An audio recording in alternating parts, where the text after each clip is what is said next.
देश के प्रधानमंत्री श्री आदरणीय नरेंद्र मोदी जी, आप हमारी देवभूमि उत्तराखंड में आ रहे हैं तो आपका हार्दिक स्वागत एवं अभिनंदन। लेकिन आदरणीय प्रधानमंत्री जी, हम सब लोग यह भली भांति जान रहे हैं कि आप उत्तराखंड में इस वक्त किस कारण से आ रहे हैं और क्यों आ रहे हैं, क्योंकि हम सभी को पता है कि कुछ समय बाद यहाँ विधानसभा चुनाव होने वाले हैं और आप एक बार फिर से बहुत बड़ी यहाँ पर घोषणा करने आ रहे हैं। वादों की आप बातें करेंगे और जनता से यह कहेंगे कि उनका वोट किसी नेता को नहीं बल्कि सीधे आपको पड़ रहा है, और ऐसी घोषणाएं अब आप लगातार उत्तराखंड में करते रहेंगे। साथ ही आप उन कुछ निठल्ले विधायकों को भी जिताने की अपील करेंगे जो ग्राम प्रधान बनने लायक भी नहीं हैं।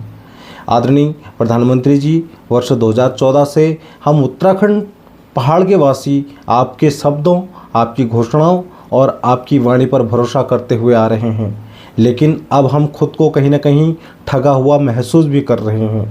अगर मैं अपनी व्यक्तिगत बात करूं प्रधानमंत्री जी, अपनी व्यक्तिगत प्रेरणा की बात करूं, तो मेरा घर जिला नैनीताल के बेतालघाट विकासखंड के ग्राम चेडुला के तोक गांव, सिमलढुआ, हमकोट, चौड़ा, कैणापानी, तोनिया ऐसे गांव में पड़ता है, जहां आज भी हमें 4 किलोमीटर पैदल अपने घर पहाड़ी पर चलकर जाना पड़ता है।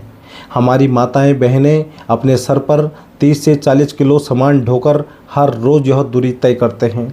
3 साल के मासूम नन्हे बच्चों को आंगनबाड़ी स्कूल जाने के लिए करीब 3 किलोमीटर नीचे तो 3 किलोमीटर ऊपर पहाड़ी पर यानी 6 किलोमीटर डेली अप डाउन करना पड़ता है, और बड़े बच्चों को 12 से 13 किलोमीटर दूर स्कूल पैदल जाना पड़ता है, क्योंकि कारण साफ है आदरणीय प्रधानमंत्री जी, ना तो यहाँ सड़क हैं ना ढंग के रास्ते सही हैं। 2014 के चुनाव में हमने आपको जिताने के लिए नैनीताल सांसद सीट से भगत सिंह कोश्यारी जी को जहां सांसद बनाया, लेकिन उन्होंने हमारी लोकसभा में काम कराने के बजाय सांसद निधि तक वो सही उपयोग नहीं कर पाए, जिस कारण वो सांसद निधि वापस लौट गई थी। और फिर 2019 में हमने नैनीताल से अजय भट्ट जी को आपके नाम पर वोट दिया, जबकि वो रानीखेत विधानसभा से विधायक का चुनाव हार कर आए हुए थे। फिर भी हमने उनको आपके नाम से वोट दिया, उन्हें जिताया और आपने उन्हें केंद्रीय कैबिनेट मंत्री भी बनाया, लेकिन उन्होंने भी पहाड़ी क्षेत्रों में कोई भी ठोस कार्य नहीं किए। कई बार हमने अपनी समस्या पत्र के माध्यम से लिखकर भी उन्हें देने की कोशिश करी, लेकिन उन्होंने हमेशा अनदेखा किया। वर्ष 2024 में भी हमने आपके नाम पर, आपके भाषणों पर भरोसा करके अजय भट्ट जी को पुनः नैनीताल लोकसभा सीट से विजयी बनाया, लेकिन हालात वही हैं, कोई हालात सुधरे नहीं, कोई काम धरातल पर हुआ नहीं। 2017 और 2022 के विधानसभा चुनाव में भी जनता ने आपके नाम पर ही वोट दिया, लेकिन बदले में हमें क्या मिला? प्रधानमंत्री जी, हमारे क्षेत्र बेतालघाट हो चाहे खैरना हो, यहाँ से आसपास 55 से 60 किलोमीटर दूर तक, चाहे वो श्यालवाड़ी हो, कोटाबाग हो, कहीं पर भी अल्ट्रासाउंड की मशीनें तक उपलब्ध नहीं हैं, जिस कारण हमारी माताओं बहनों को जब भी अपना अल्ट्रासाउंड कराना होता तो या तो हल्द्वानी जाना पड़ता है या नैनीताल जाना पड़ता है।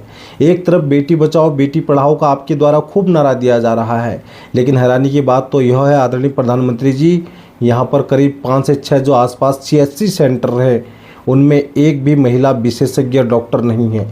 सिर्फ नर्सिंग वाली जो नर्सें हैं उनसे ही यहाँ पर कार्य चल रहा है। हमें आपके वो शब्द याद हैं जब आपने केदारनाथ से कहा था कि पहाड़ का पानी, पहाड़ की जवानी पहाड़ के ही काम आएगी, लेकिन आज हैरानी की बात है आदरणीय प्रधानमंत्री जी, ना तो पानी उत्तराखंड के काम आ रहा है, न ही जवानी उत्तराखंड के काम आ रही है। हर कोई अपनी मांगों को लेकर, किसी न किसी मुद्दे को लेकर सड़कों पर है, लेकिन आपकी सरकार तक उनकी आवाज़ पता नहीं क्यों पहुंचती ही नहीं है। आदरणीय प्रधानमंत्री जी, आप ही बताएं, आखिर कब होगा हमारे पहाड़ों का विकास? कब रुकेगा पलायन? कब सुधरेगी शिक्षा, स्वास्थ्य और रोजगार की स्थिति? आज हालात यह है कि रोज़ कोई न कोई पहाड़ छोड़कर शहर में पलायन कर रहा है। किसी को बाघ हर रोज़ यहाँ निवाला बना रहा है, कोई इलाज के अभाव में यहाँ दम तोड़ रहा है। और अगर हम लोग पहाड़ी लोग अपनी बातों को सामने रखते हैं तो हमें विपक्षी कहा जाता है, कांग्रेसी कहा जाता है, धर्म विरोधी कहा जाता है, देशद्रोही कहा जाता है, और कई बार हमको धमकाया भी जाता है। तो आदरणीय प्रधानमंत्री जी, यह सिर्फ मेरी पीड़ा नहीं है, यह हमारे पूरे पहाड़ी क्षेत्रों के लोगों की पीड़ा है। यहाँ निवास करने वाले सभी सर्व समाज की पीड़ा है। मैं दुखी हूँ, मैं पीड़ित हूँ, क्योंकि मैं अपने सामने अपने पहाड़ को उजड़ते हुए देख रहा हूँ। इसलिए आपसे हाथ जोड़ के निवेदन कर रहा हूँ कि हमारी समस्याओं का समाधान करें। अन्यथा आप ही बताएं कब तक आपके नाम पर हम वोट देते रहें और खुद को अपने उत्तराखंड में ही बर्बाद करते रहें। कब तक अपने आप को ठगा हुआ महसूस करते रहें। तो मैं आज कोई सामाजिक व्यक्ति, कोई पत्रकार की बोली भाषा नहीं बोल रहा हूँ, बल्कि मैं आज एक पीड़ित आम नागरिक की तरह आपसे निवेदन कर रहा हूँ। और उम्मीद है जितनी भी जनता जनार्दन मुझे देख रही है वो हमारे वीडियो को शेयर करेंगे, क्योंकि यह वीडियो हमारे उन नेताओं तक पहुँचे, हमारे प्रधानमंत्री जी तक पहुँचे और प्रधानमंत्री जी हमारी पीड़ा को देखने की कोशिश करेंगे।